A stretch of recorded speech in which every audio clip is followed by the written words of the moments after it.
Haleluya. Selamat pagi saudara-saudara yang dikasihi oleh Tuhan Yesus Kristus. Pagi hari ini mari sama-sama kita kembali merenungkan firman Tuhan.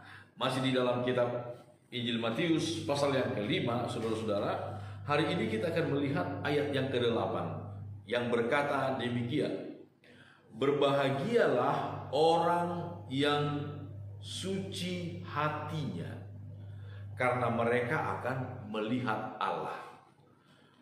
Di sini disebutkan berbahagialah orang yang suci hatinya. Pertama-tama saudara-saudara, kita harus mengerti bahwa ada seringkali kita sukar membedakan makna arti dari kata suci dan kudus. Suci di sini memiliki pengertian bersih,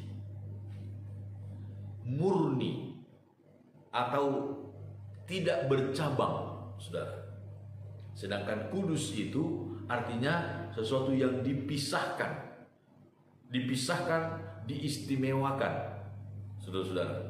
Dipisahkan untuk satu tugas yang khusus, satu keperluan yang khusus. Itu makna daripada kudus. Tetapi kata suci di sini artinya adalah bersih, juga mengandung arti tidak bimbang, tidak berubah-ubah. Itu kata suci yang kita lihat di sini. Jadi firman Tuhan berkata, berbahagialah orang yang suci hatinya. Hati di dalam ayat firman Tuhan ini juga mengandung arti pikiran kita, pemikiran kita yang murni, yang tulus dalam hati, dalam pikiran, yang tidak ragu, yang tidak bimbang, tidak bercabang dalam hati,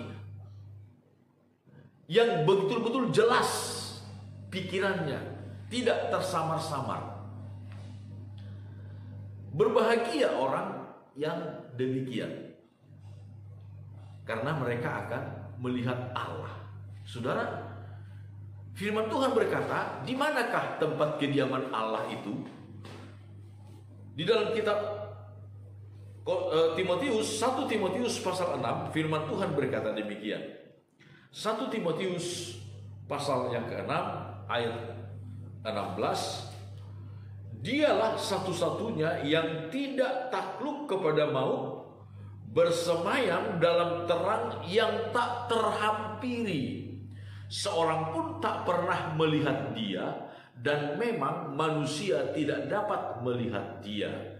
Baginya lah hormat dan kuasa yang kekal. Amin. Saudara-saudara, firman Tuhan berkata Allah kita, Tuhan Yesus Kristus, saat ini dia ada di dalam terang yang tak terhampiri. Di sorga, di satu tempat yang disebutkan terang yang tak terhampiri, sehingga tidak ada seorang manusia pun yang pernah melihat dia. Sampai saat ini tidak ada seorang manusia pun yang hidup yang pernah melihat wajah Tuhan. Tidak pernah. Tetapi firman Tuhan berkata, Yesus berkata, orang yang suci hatinya, orang yang suci pikirannya. Sekali lagi, ini berarti orang yang tidak ragu-ragu, orang yang tidak bimbang, orang yang tidak berubah-ubah, orang yang jelas, yang tidak samar-samar hati dan pikirannya. Mereka akan melihat Allah satu waktu. Saudara, bagaimanakah